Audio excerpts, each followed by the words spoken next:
জগৎ মুখার্জি পার্ক, যারা প্রত্যেক বছরই এক একটা নতুন নতুন চমক নিয়ে আসে এই দুর্গাপূজা মণ্ডপ হিসাবে।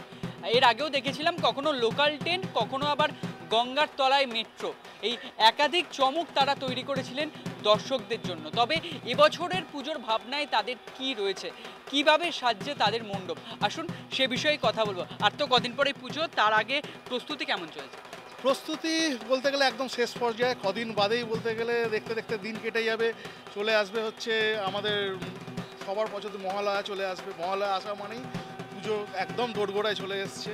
এবছর আমাদের 89 বছরে পদার্পণ করছি। এবছরের আমাদের ভাবনা এআই আশীর্বাদ না অভিশাপ। মণ্ডপটাকে আমরা এমনভাবে সাজাচ্ছি যাতে এখানে লাইটিংয়ের মাধ্যমে এআইটাকে আমরা দেখাচ্ছি, এবং এআইটাকে আসার ফলে মানুষ তো সবাই জানে না এআই জিনিসটা কি। সেই জিনিসটা সম্পর্কে আমরা মানুষকে আরও জানাচ্ছি, নলেজ দিচ্ছি, হয়তো যেটুকুনি পারছি নলেজটা দিচ্ছি। আর হচ্ছে এআইটা আসার ফলে যে অনেক কিছু, অনেকে যারা এআই নিয়ে কাজ করছে বা এআই নিয়ে পড়াশোনা করছে, কিছু কিছু ভালো কাজও করছে, আবার কিছু খারাপ কাজও হচ্ছে। মানুষকে সেটা বুঝতে হবে কোনটা ভালো কোনটা খারাপ, কোনটাকে নেবো কোনটাকে বর্জন করব। সেইটাকেও আমরা তুলে ধরার চেষ্টা করছি, যাতে একটা সোশ্যাল মেসেজ আমরা দিতে পারি যে আমরা তো সমাজবদ্ধ জীব, প্রত্যেকের সাথে প্রত্যেকে মিলেই আমরা থাকবো, প্রত্যেকে কাঁধে কাঁধ মিলিয়ে আমরা যে এগোবো, সেটা যাতে আমরা করতে পারি, সেটাই আমরা পরিবেশন করতে চলেছি।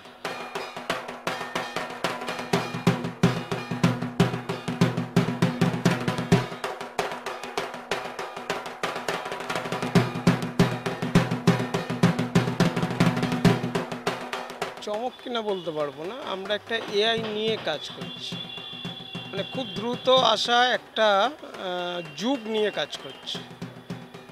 সেটা ভবিষ্যতে বলবে আশীর্বাদ না অভিশাপ। তা আমরা এআই আশীর্বাদ না অভিশাপ সেই নামটুকু রেখেই কাজটা করছি।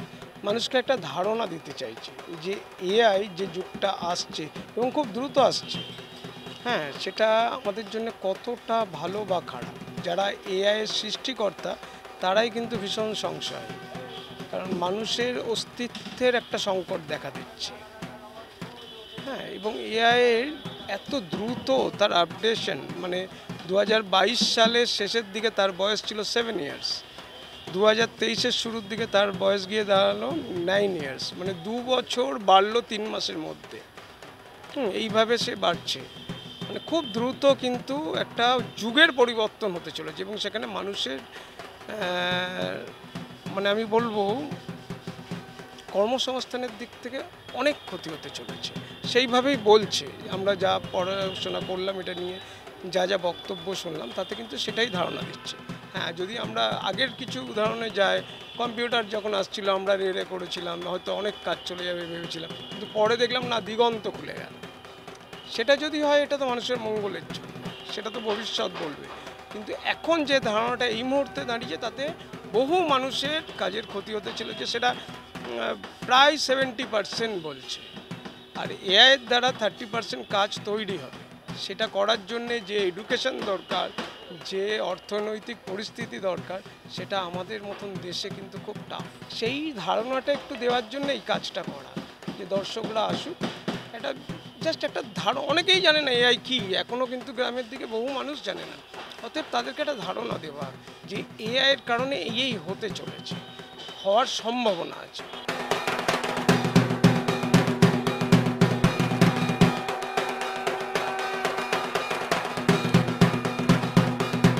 আগের বছর তো দেখেছিলাম যখন গঙ্গার তলায় মেট্রো হচ্ছে, সেখানে দেবীকে একটি অন্য রূপে দেখানো হয়েছিল, অন্য বাহনে।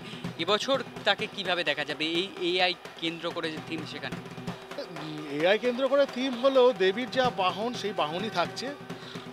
যেহেতু গত বছর গঙ্গার তলায় মেট্রো আমরা দেখিয়েছিলাম, তখন গঙ্গা একটা পুজো তো দরকার আছে। গঙ্গা পুজো, মা গঙ্গার যে বাহন তিনি হচ্ছেন মকর, ওই জন্য মকরটাও রেখেছিলাম। পাশাপাশি আমরা সিংহও রেখেছিলাম। সিংহটা পাশে একটা জায়গায় রাখা ছিল, দেখা গেছিলো, সাইড থেকে দেখা গেছিলো। এইবারে যেরকম মায়ের বাহন, সেই বাহনই থাকছে, কোনো কিছু চেঞ্জ হচ্ছে না। কিন্তু একটু অন্য রকমভাবে তার ধাঁচটাকে আমরা করার চেষ্টা করছি, ভাবনা চিন্তাটা একটু অন্যভাবে রয়েছে। একদমই। আর পুজোর কদিন বাকি, আর তার আগে শেষ পর্যায়ের কাজ চলছে এই জগৎ মুখার্জি পার্কে। প্রত্যেক বছরই নতুন চমক তারা নিয়ে আসেন। এবছরও রয়েছে তাদের ভাবনায় যে এআই আশীর্বাদ না অভিশাপ। এই প্রশ্নটা যখন তুঙ্গে রয়েছে প্রত্যেকের মনে, তখন উত্তর পেতে সবাইকে আসতে হবে এই পূজা মণ্ডপ দেখতে। ক্যামেরায় অশোকের সাথে অর্ঘজিতের রিপোর্ট, এস নিউজ।